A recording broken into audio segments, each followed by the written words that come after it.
तो स्टूडेंट्स आज हम देखेंगे सेट्स की डिफिनीशन क्या है, well defined and distinct object को हम एग्जांपल की मदद से समझेंगे कि असल में इसका मकसद क्या है।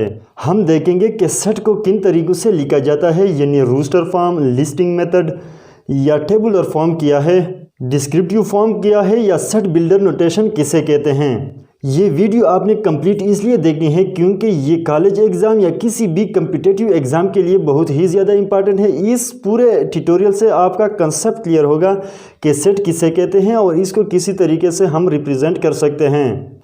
ईटा, एनटीएस, एफटीएस, पीटीएस तमाम टेस्टिंग एजेंसी तकरीबन किसी न किसी सूरत हर टेस्ट में एक या एक से ज़्यादा एमसीक्यूज निकाल के दे देते हैं। मैं हूं आपका टीचर, आपका दोस्त नजीबुल्लाह और आप देख रहे हैं मेरा YouTube channel knowledge and knowledge. तो आज हम डिस्कस करेंगे सेट्स।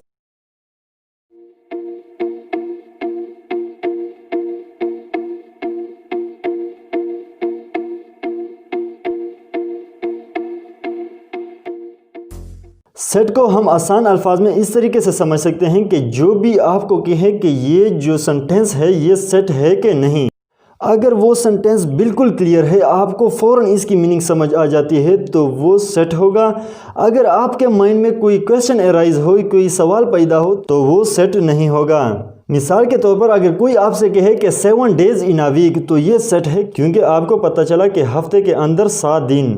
अगर कोई आपसे कहे कि 3 डेज इन अ वीक तो ये सेट नहीं है क्योंकि ये वेल डिफाइन नहीं है। आपके माइंड में आएगा कि कौन से 3 दिनों की आप बात कर रहे हैं।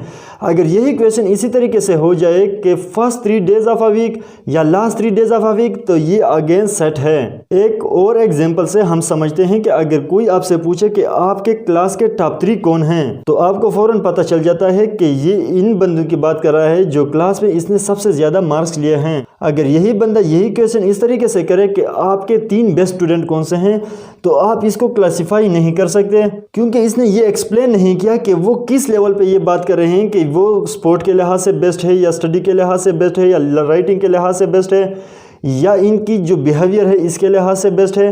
तो जब आपको कंप्लीट क्लियर ना हो तो वो सेट नहीं है। अब हम इसको रिटन फॉर्म में समझ लेते हैं। लेट सपोज हम एक सेट ले लेते हैं, for example n is equal to 1 2 3। तो ये एक सेट है। n रिप्रेजेंट नेचुरल नंबर और नेचुरल नंबर शुरू होते हैं 1 2 3 एंड सो ऑन। अगर ये आपसे पूछा गया कि सेट ऑफ नेचुरल नंबर तो आप सिंपल इस तरीके से लिख सकते हैं कि एंड सो ऑन, यानी 1 2 3 से शुरू है और वो लास्ट तक चला जाता है। शुरू में जो हमने बात की थी लिस्टिंग मेथड, रूस्टर मेथड या टेबुलर फॉर्म, ये इस फॉर्म को कहा जाता है, यानी ये टेबुलर फॉर्म भी है, लिस्टिंग फॉर्म भी है। लिस्टिंग या रूस्टर या इसको टेबुलर फॉर्म भी कहा जाता है,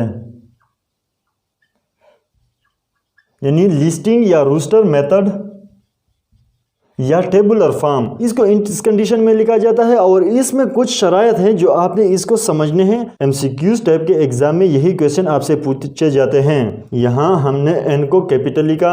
आपके माइंड में ये बात क्लियर हो कि जब भी आप किसी सेट को किसी भी अल्फ़ाबेट से रिप्रेजेंट करें तो आपने इसको कैपिटल फॉर्म में लिखना है, न कि स्मॉल अल्फ़ाबेट में। यहाँ आपने इक्वल साइन को ज़रूर प्लेस करना है और इसके साथ ये करली ब्रैकेट्स जिसको हम ओपनिंग या क्लोजिंग ब्रैकेट कहते हैं ये दोनों मस्ट है।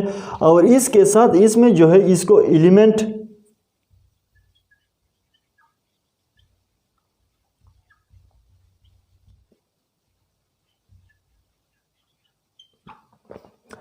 ऑब्जेक्ट या मेंबर भी इसको कहा जाता है। इसके जितने भी हैं ये सारे के सारे इसके एलिमेंट, मेंबर या ऑब्जेक्ट हैं। और ये बात भी आप माइंड में रखें कि अगर हम इसको अल्फ़ाबेट में प्रेजेंट करते हैं, फॉर एग्जांपल ABC, अगर हम इसको अल्फ़ाबेट में रिप्रेजेंट करना चाहते हैं तो आपने इसको स्मॉल लिखना है, इसको कैपिटल में नहीं लिखना। आसान अल्फाज में आप ये समझे कि आपने किसी भी सेट को अगर किसी भी अल्फ़ाबेट से रिप्रेजेंट करना है तो आपने इसको मस्ट कैपिटल लिखना है। अगर इसके मेंबर, ऑब्जेक्ट या मेंबर अगर अल्फ़ाबेट में लिखने हैं तो वो आपने स्मॉल लिखने हैं, यानी अगर वो 1 2 3 है तो वो आपने एज इट इज़ लिखने हैं।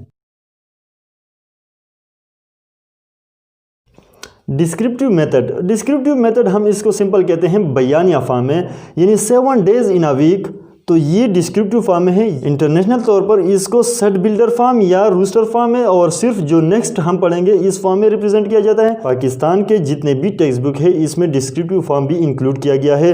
तो आप इसको सिर्फ ये समझे कि ये है बयानिया फॉर्म है, यानी 7 days इन अ वीक, या set of all natural number, set of first 10 natural number. तो इस कंडीशन में जो होता है इसको हम कहते हैं डिस्क्रिप्टिव फॉर्म। रूल मेथड,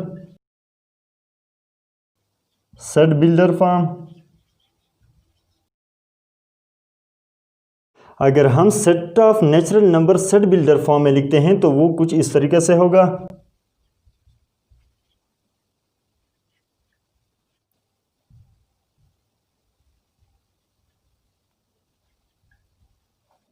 अगर आपने नेचुरल नंबर को सेट बिल्डर फॉर्म में लिखना है तो n is equal to curly braces, यानी कि opening curly braces, x such that x is natural number. तो इसका मकसद अगेन ये हुआ, यही हम यहाँ रिपीट करते हैं।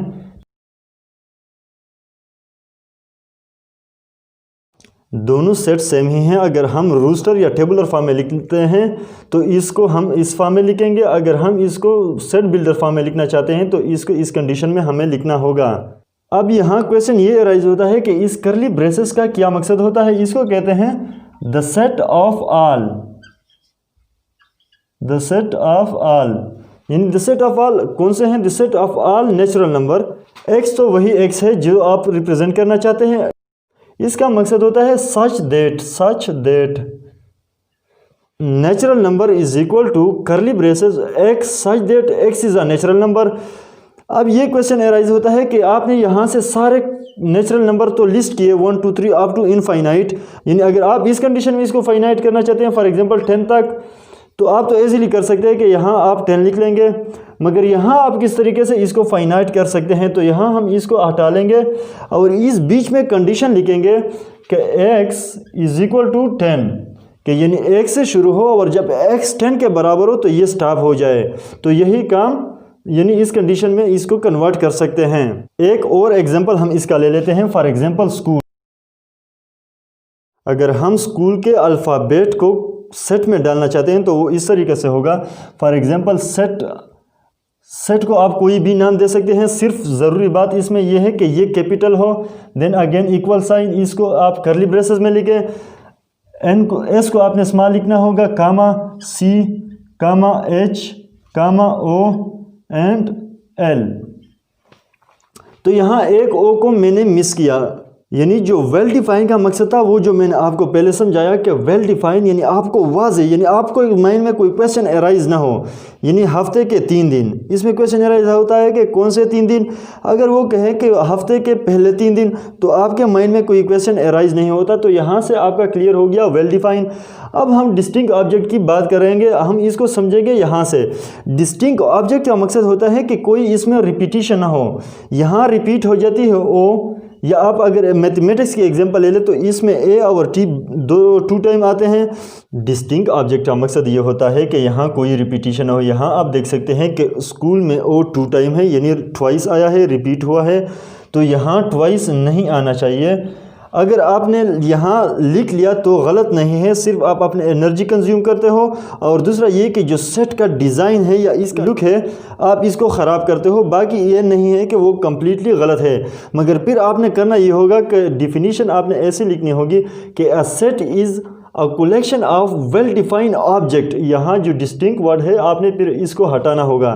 वो इसलिए कि डिस्टिंक्ट का मकसद ये है कि एक आइडेंटिकल होगा, यानी ओ को आपने रिपीट नहीं करना होगा। अगर 10 टाइम भी आया है, 20 टाइम आया है, तो आपने ओनली 1 टाइम लिखना है।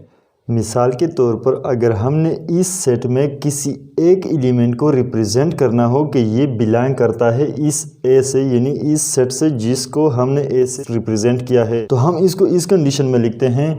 फॉर एग्जांपल हम इसको ले लेते हैं कि सी बिलोंग टू ए, यानी जो सी एलिमेंट है वो बिलोंग करता है ए सेट से। यानी यहाँ हम ए को कंप्लीट सेट मानते हैं कि ए कंप्लीट सेट है, तो हम इसको लिखते हैं कि सी बिलोंग टू ए। या अगर ये इस तरीके से हो कि फॉर एग्जांपल इसमें ए नहीं है, हम इसको इस तरीके में फिर लिखते हैं कि ए डज नॉट बिलोंग टू ए, यानी जो स्मॉल ए है वो डज़ नॉट बिलोंग यानी वाक़या नहीं है, इसमें एग्जिस्ट नहीं करता। मुझे उम्मीद है कि आपको यहाँ तक समझ आ गया होगा, क्योंकि सेट को क्लियर करने के लिए मैंने भरपूर कोशिश की कि आपको एग्जाम्पल के साथ समझाऊँ, इसके हर पॉइंट को मैं हाईलाइट करूँ ताकि आपको एग्ज़ाम में कोई प्रॉब्लम ना हो। अगर अभी भी कोई मसला है आपको तो आप कमेंट कर सकते हैं, तो मैं वहाँ से वो कंसेप्ट या वो पॉइंट भी क्लियर कर दूँगा।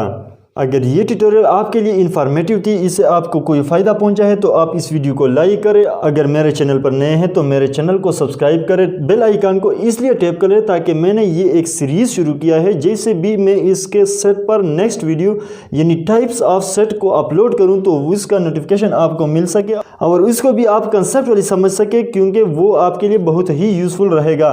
आज के लिए इतना ही, मिलते हैं नेक्स्ट वीडियो में, तब तक के लिए अल्लाह हाफिज़।